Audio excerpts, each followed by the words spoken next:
What's going on, everybody?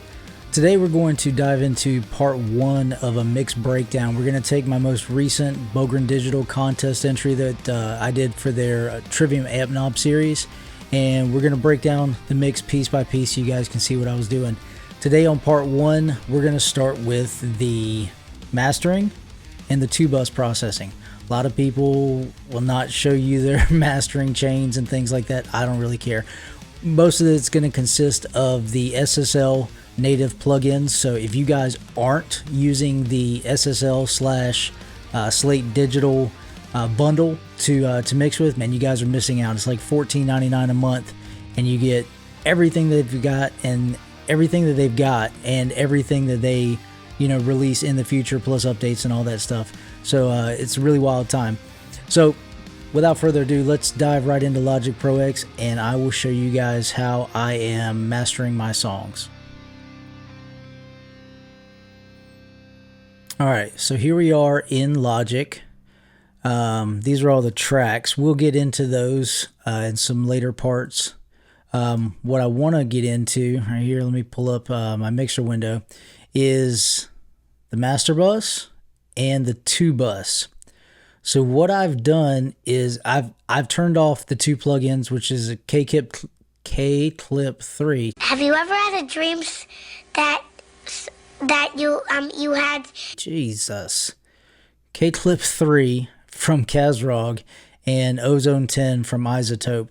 I've turned those off because I'm not trying to blow your speakers or make my audio sound like garbage, coming through Black Hole and all the things that I'm using. But I'll show you what I'm using, how I'm using them, okay? First thing I'll do is I will typically go to the part of the song that has the most stuff going on, right? So if we look, this section here that I have looped, there are all of the drum tracks, right? Bass, and then 7 guitars, all layered. So you've got the Trivium Amp Knob, the rhythm, is doing the main 2 rhythm guitars. The Bogren BDH3 amp sim is covering the triple quads, which is basically I tracked the rhythm guitars 4 times. And then you have the Trivium lead amp knob that there's 3 leads. There's like a octave power chord type deal. And then there's a harmonized lead. It's harmonized minor thirds. And then you've got the Trivium bass knob that was Eurobass 3 from Submission Audio run through the bass knob. So let me let you guys hear this section real quick.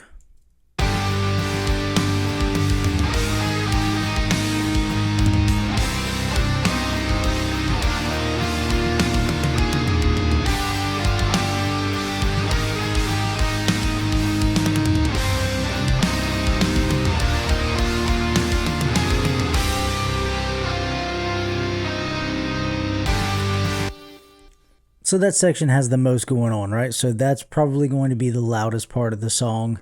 So that's typically what I'll do when I master it, is I will loop that section so I know what's going on. As you can see, pretty much all of my mastering chain is SSL plugins. Huge SSL fan. Love all their native plugins. When you compare them with some of the other things that are out there, they just sound absolutely phenomenal. I've got it's off screen here, but I have a SSL UC1, and that's what I do a ton of my mixing on. You'll see pretty much every track in this session has a SSL 4KE plugin, and I use it for everything. All right, so let's get into the mastering chain though. The first thing you got is the SSL, their native bus compressor. These are pretty much my settings. I know my gain staging at this point. So for me, the threshold is going to be at 12. The makeup's going to be at 2. Slowest attack time, fastest release time. I prefer a 2-to-1 ratio. Probably get a lot of shit for that, being that I'm a metal guy and not doing 4-to-1 ratio. But I find a 2-to-1 ratio is plenty for me because I like to listen to it, but that super over compressed sound, I don't like it on my stuff. It just doesn't work for me, right? So I rock a 2-to-1 ratio. And then my side chain filter, I leave it 60. I adjusted it there. That's my bad. But I put it at 60. So basically the compressor is ignoring everything below 60 hertz. So that way you're not getting any pumping and stuff like that from the kick and the bass. All the super low stuff it's ignoring. So normally I'll have it hitting 2 to 3 dB of compression, and that's what I'm really looking for. So let me play this and let you see what's going on with it. I'm gonna turn these off and we'll just check this out.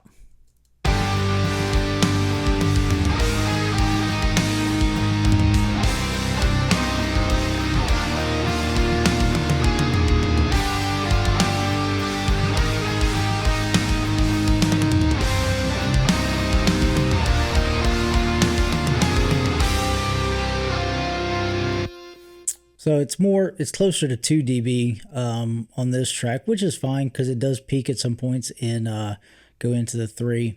That compressor for me, it just brings everything into cohesion. And again, you're not going to hear much of a volume difference because I'm adjusting for it here with the makeup gain. Next plugin we're rolling with is the SSL Fusion, the Violet EQ. Using this to cut off everything below 30 hertz. With the SSL Fusion, I don't get the phase shift. I don't hear it. It's completely transparent. It's wonderful.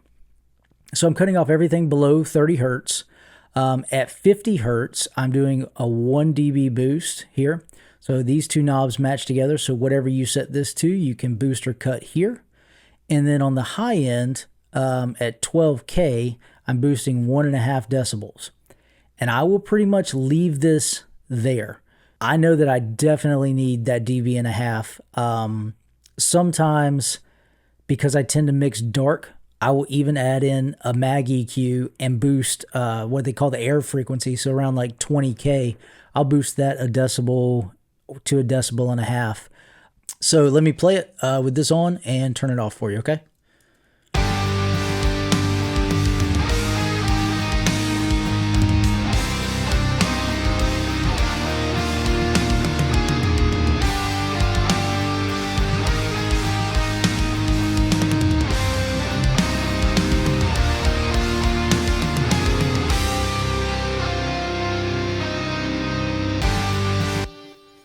So for me, that tightens up the low end, but also gives it a fullness and then some high end shimmer that, really rounds out the EQ and sets it in the space that I need it to be in.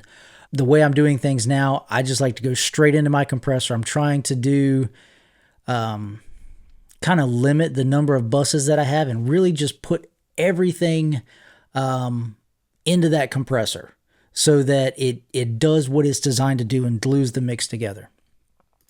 Next plugin is the Pro Q3. I will tell you that this cut at 160, I actually pulled it down a little bit more than I normally do. And this cut at like super evil, like the 4/6s, right? 6,666. The uber evil frequency. Those are in every mix that I do.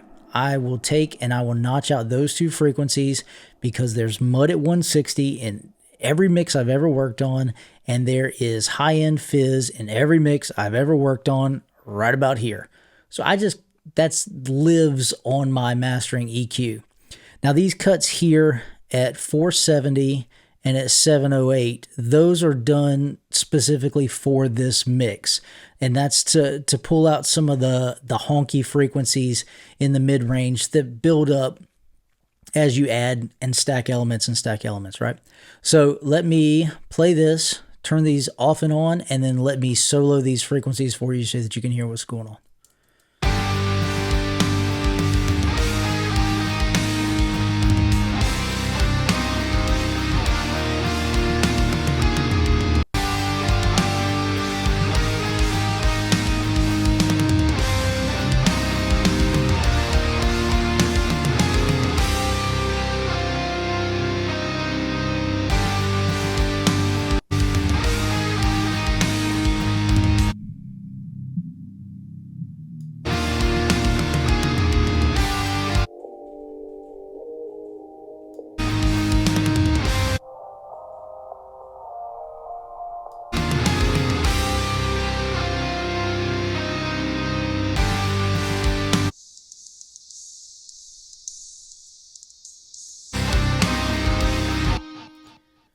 So you can get an idea of the things that I'm listening for that I want to mellow out in the mix to help it sit better overall, right? Next plugin is the SSL Fusion Vintage Drive. So normally I think it starts about 6, but what I'm looking for is I want it to be floating between 5 and 6 is usually where I like it. I don't really like it going past 6 a lot, maybe a little, but right in between 5 and 6 I've found for me is personally the sweet spot. And then it does have an auto gain.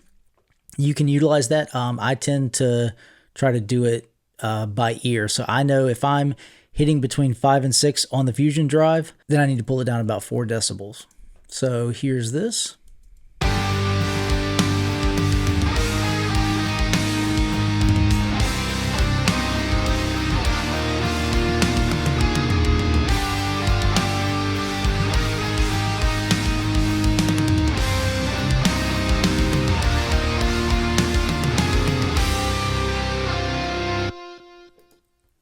And again, for me, that's a very subtle plugin. But I think that it just kind of adds more fullness, more richness to the mix. Now, I'm sure there are some purists out there that would argue you shouldn't do saturation on your master bus and this myriad of things that exist on the internet. And I suppose this is another thing that exists on the internet, right? But this is just what I do and works for me. The next plugin we've got here is the SSL Fusion, is their high frequency compressor.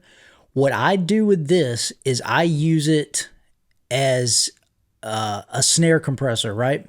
So that I can catch snare transients before they hit the mastering, and it gives me a bit more control, and I can make the mix a bit more even without so many transient spikes before I hit my mastering. And that way I found that I can get it even a bit louder, because I'll typically go into the -4 LUFS range. So let's check this out. This is the Fusion high frequency compressor.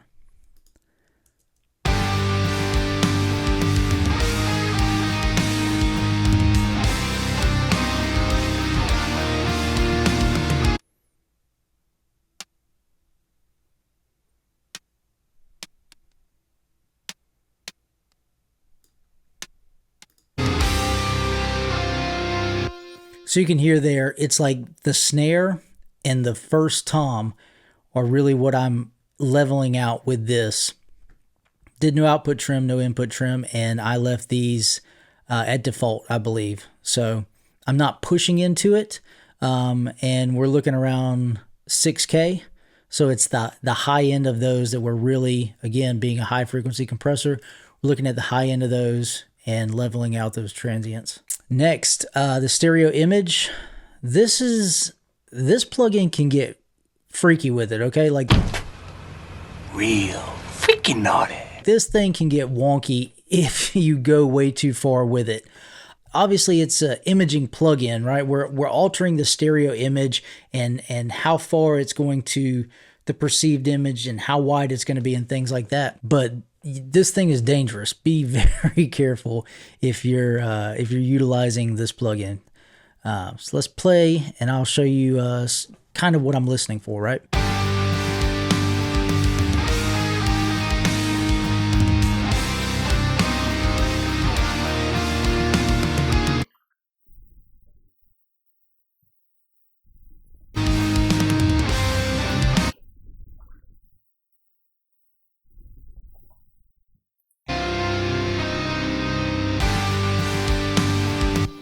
So I don't mess with the width knob typically, especially in mastering.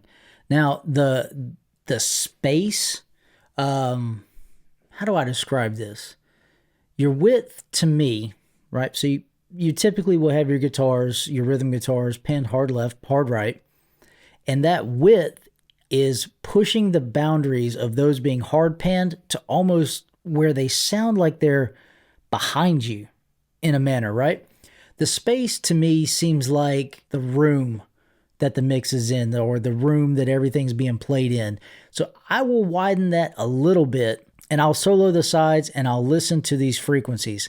Let me play it again. I'll solo the sides and we'll pan these frequencies so you can hear why I landed on about 280.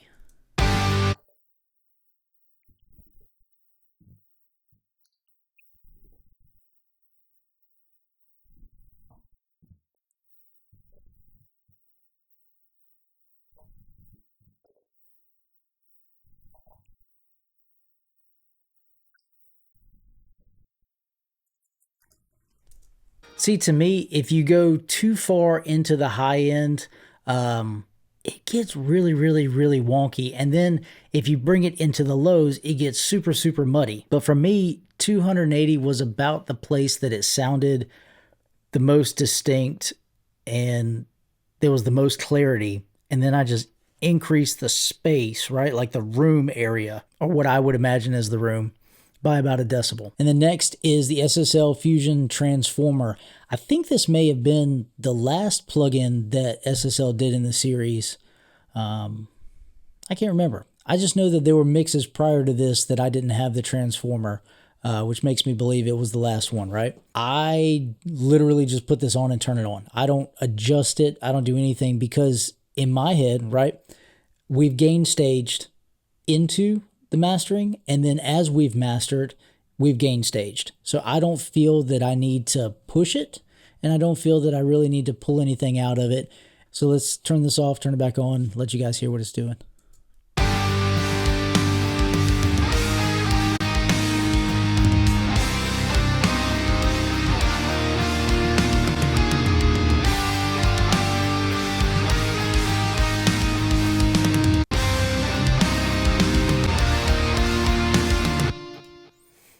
Again, to me, it's richness, it's fullness, it's the stuff that SSL is known for, and it's doing it. Now, the final steps to mastering is making it loud, right? I always use K-Clip 3 from Kazrog, and I will use this, and I will turn on the Delta mode here, and I will push gain into it until I start clipping the drums. And I'm only looking for 2, 3, maybe 4 dB. So again, I'm trying to hit just the transient so that we can level out the mix and use the limiter to push everything up. Ozone, this is pretty much how I have it set up all the time. Just using the maximizer. All right. IRC2, I like IRC2. It's CPU efficient, and you can get the movement of the mix, right? You can still have it move around and pump a little bit and do the things that make a mix sound fat and emotional and get you into it with IRC2. We're going another 7 decibels. The threshold here that I adjust for every mix, the character remains the same in all the mixes. Again, it's set kind of like analog gear. I don't use the clipping. I don't do the transient emphasis. When you talk about the stereo independence, 25 and 100. I leave it there all the time. It never changes. Basically, the only thing I will move for each mix is the threshold. This is set. My dithering, I've got it set to 16, and you can do 24. I set it to 16 just in case there's any conversion to MP3 for whatever at some point. And I just leave that there. One thing I do want to let you guys know, right? You see that the ceiling on this it's at 0. It's going as loud as it can be.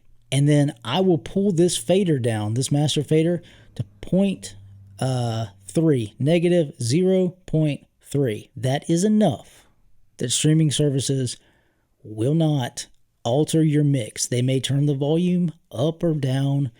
And again, I master to around -4, -5 LUFS. Messing around. Let me bring this down. Maybe there. I don't want to blow your eardrums out.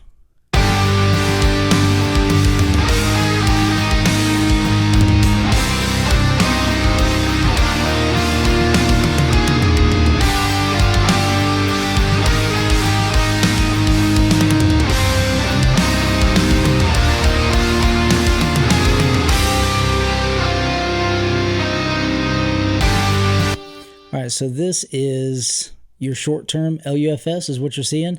So we're in the low -5 range, right? So it's pretty freaking loud. All right, turn those back off, adjust the volume back up. The next thing I want to look at with you guys is my 2-bus setting. So before everything goes into the mastering section, it all goes through the 2-bus. So if I have a full mix that has an instrument bus, that has a vocal bus, that has post-production stuff, all of those will go into my 2-bus before it goes into the mastering. And that's kind of, for me, my final gain staging, shaping thing before we start putting the finishing touches on it. So let me go through these plugins for you guys real quick. Starting at the top, this is the Slate's Virtual Mix Rack, and all I have on here is a trimmer. And I use this not only here, but if you go back, you see it pretty much on all of the individual tracks, and even pretty much everything. I love this plugin.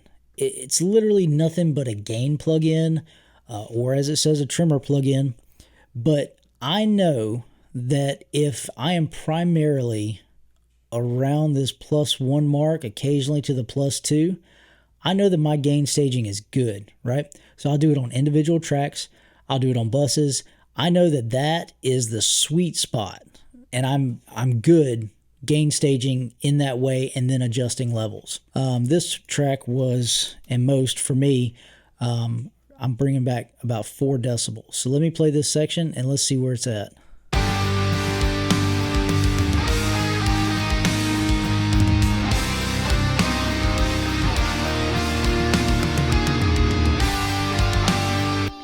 So see, on like the big stuff, your transients and stuff, we're right in that 1 to 2 range. Next plugin is the Ozone 10 Stabilizer.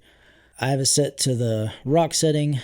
We have it shaping as opposed to just cutting. Speed is at 40, the amount is at 40, everything else is 100%. I never change this. Every mix that I do, as long as it's a metal mix, this is the 2-bus right here. So let me play it, and what you guys will see is that it's actually moving and shaping the mix to be more in a rock genre. And I chose rock because it's the closest thing they've got to metal. Now, Ozone 11 may have metal, I don't know. But this is the closest thing that I could get with the available options. So let's see what that's doing.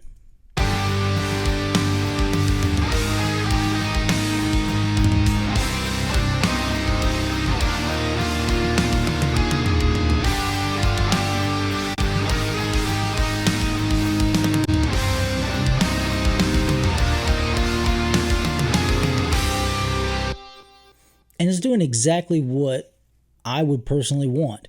We're boosting some of the lows, right? And then we're cutting that mud in this area. Occasionally the mids need some work. And then those high-end frequencies that, especially my cymbals, because my drum bus, I have a lot of top-end boost on it, right? So it's hitting those cymbals and all those high, harsh frequencies, and it's calming them down some, like that. And then Slate's virtual tape machine, I leave it set this way the entire time. It never changes. I could, because what you'll hear when you use this is there is a volume difference, right? It's going to boost the volume. I could pull the volume down on it. I don't ever worry about it. Normal mode, 30 IPS, FG 456, and the 1/2-inch 2-track tape. Another reason that I will run everything to a 2-bus, you can see this this reed is lit up here. That means that there's automation on this track. So if I go into my automation lanes and I go down to the 2-bus here, you can see that the fade out here at the end is automated on the 2-bus. So that gives me an extra level of control over the entirety of the mix by sending it to that 2-bus and just doing these few little things here. All right, guys. So it was a little bit longer video than I probably wanted it to be, but that's how I master everything. And again, when I go into a mix, I'll set everything up and I'll gain stage everything, all the tracks, right? Get my gain structure set up kind of where I think it needs to be, and then I turn these on. Before I start mixing and EQ, compression, all these mixing things, I go ahead and I turn these things on, because I know for me that this is typically where I'm going to end up needing these things to be, and I treat them as if they were, you know, analog, set it and forget it. This is just what it is. So I hope you guys enjoyed that. I hope it was a bit of insight. Maybe it will inspire you to potentially check out the SSL Slate bundle. I highly recommend it. If you guys can afford it, picking up something like a UC1 to where your mixing is tactile, so you get to turn knobs and move faders and things like that. It's really been a game changer for me. I hope this helps you guys out. If you have any questions or comments, please leave them down below in the comments as usual. If you like the video, give it a thumbs up. If you like the content, please subscribe. Feel free to share it, and I'll see you guys in the next one. Take care.